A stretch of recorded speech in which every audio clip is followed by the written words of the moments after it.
So my mum used to be a teacher, and I started volunteering at her work when she was working there, and then I just fell in love with it ever since.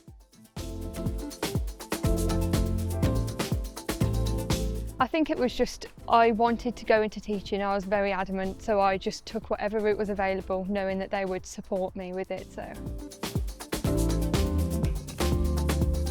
that you can have that hands-on experience, talking to people in person, sharing ideas about what other people have done in the classroom, and then you can take it back and use it in your classroom.